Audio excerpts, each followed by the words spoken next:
Hey everyone, I'm John, and a very warm welcome to Grandy Academy. So glad you could join us. Today, we are diving into a book that might just change the way you think about finance forever.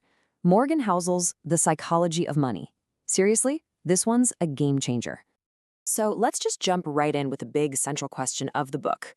Is financial success all about what you know? The technical stuff. Or is it really about how you behave? Housel argues the answer is probably not what most of us were taught.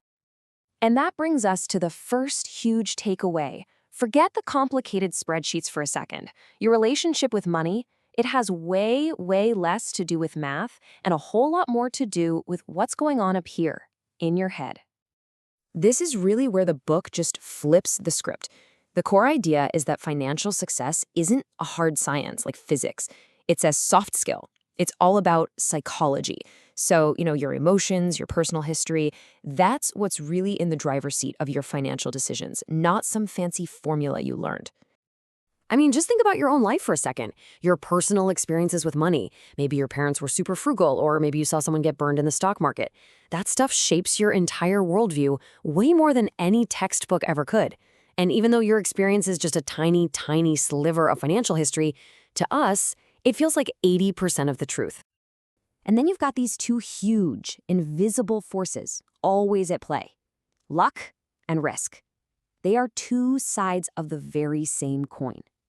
This means not every success is purely due to skill, and not every failure is because of a bad decision.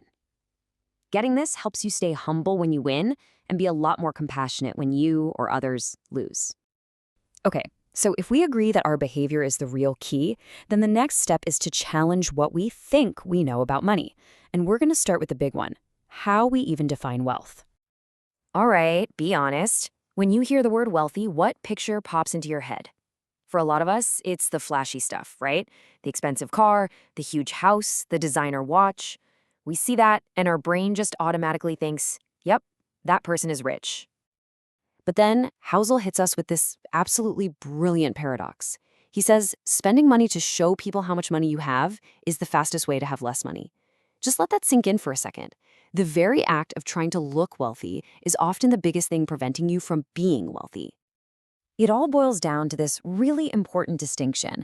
There's visible spending, all the stuff people buy to signal that they have money, and then there's hidden wealth. This is the money you don't see. It's the income that isn't spent, but instead is saved, invested, and growing.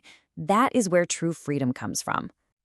So, if real wealth isn't just about piling up more and more stuff, then what is the hardest financial skill that we all need to master? It's this, and it sounds so simple, but it is so hard: getting the goalposts to stop moving. The most difficult skill is knowing when you have enough, because without that, you get trapped in this endless, dangerous cycle of more, which can push you to take some really unnecessary risks for things you don't even need. All right, this next idea is absolutely crucial for long-term success. And it's the idea that getting rich and staying rich, well, they're two totally different ballgames. The real secret sauce to building wealth isn't some high-risk genius move you make one time. Nope.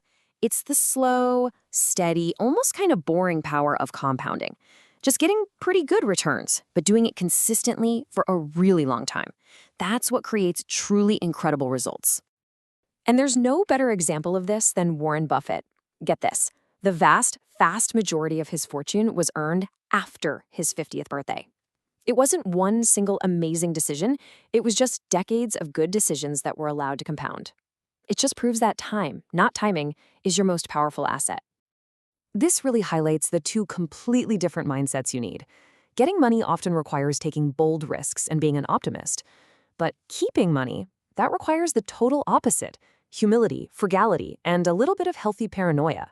It's about survival, just staying in the game long enough for compounding to work its magic. So if the goal isn't the fancy car or just a big number in a bank account, then what is all this for? What's the real prize?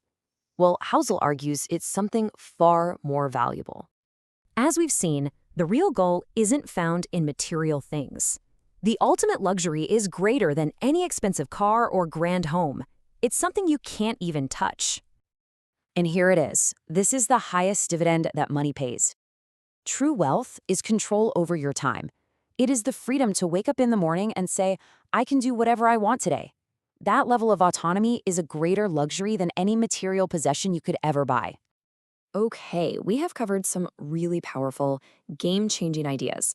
So let's wrap this up by putting it all together into a new philosophy for money that you can actually use. So, what does this new philosophy look like in practice?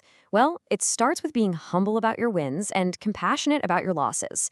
It means taking the time to actually define what enough means to you, so you can stop moving the goalposts. It's about remembering that real wealth is what you don't see. You embrace a survival mindset to stay in the game, and above all, you use money as a tool for its ultimate purpose, to gain control over your own time. Which leaves us with one final question to think about, and this one's just for you. What is the highest dividend your money can pay back to you? I mean, beyond the bills and the basics, what is the freedom that you are truly aiming for? I really hope this gave you a new perspective on your own psychology of money. If you enjoyed exploring big ideas like this one, make sure to subscribe to the Grandy Academy YouTube channel. Thanks for watching, and we will see you in the next explainer.